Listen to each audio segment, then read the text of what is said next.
Attorney General, as I mentioned in my opening statement, there are voices on Capitol Hill calling for capping fiscal year 2024 spending levels at the fiscal year 2022 level, essentially a 22% cut below the enacted level last year.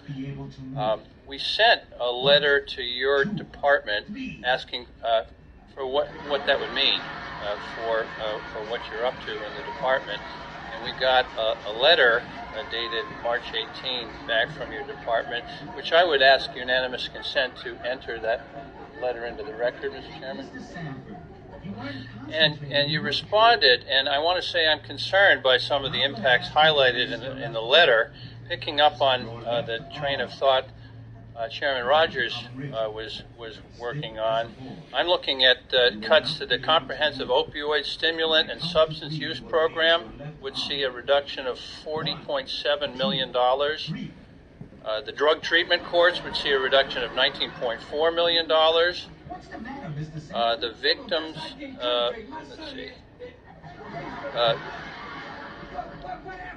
In fact, 22% reduction overall would mean a lot of things, starting with the war on opioids, but extending to so many other things. And I want to ask, what are some of your biggest concerns as relates to 22% cut in what you got last year?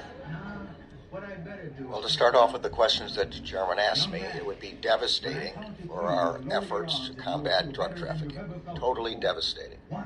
Lead to a $620 million reduction in base resources for the DEA. It would lead to a 28% reduction of the workforces in a single year of the U.S. Attorney's offices. These are the offices that bring the drug prosecutions, the violent crime prosecutions. It would lead to a loss of 11,000 positions at the FBI, at the Marshal Service. It would lead to our inability to replace 221 Deputy U.S. Marshals who are responsible, in addition to judicial protection, to fugitive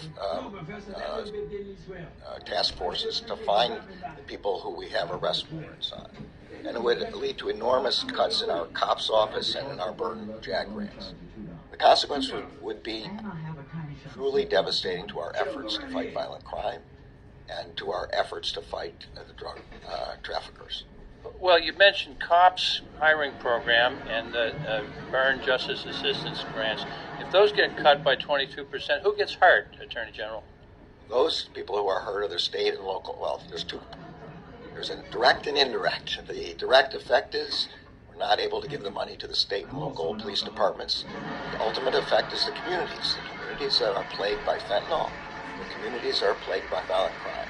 This money goes to state and local law enforcement for their own work against violent crime and drug trafficking, and to their work with us in task forces to attack both of those.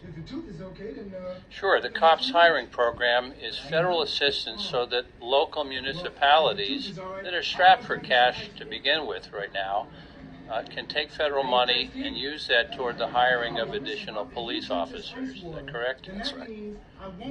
Well, if we were to absorb a cut of 22% to that program, how long would it take those local municipalities to recover from such a cut? We're estimating 300 to 400 fewer law enforcement funded positions as a consequence of a reduction of 50 million just in the COP hiring program. In the burn JAG, the awards to local governments would be reduced by an average of 30,000. State awards $1 million per state. I can't estimate how long it would take for them to recover from that, but they may never be able to recover from that. That requires state funding to make up for that. And whether the states are capable of providing that funds, I don't know. I assume that they're not, otherwise they wouldn't be relying on federal funds. Well, the chairman mentioned an increase in crime in this country over the last year. And of course, a lot of that has to do with the end of the pandemic and people being out and about more. But the truth is, it doesn't matter. If there's an increase in crime, no matter what the reason, we need to fight it. And the question is our ability to fight crime going to be increased or decreased if we have a decrease of 22% in your budget? Drastically decreased. Thank you, Mr. Chairman. I yield back.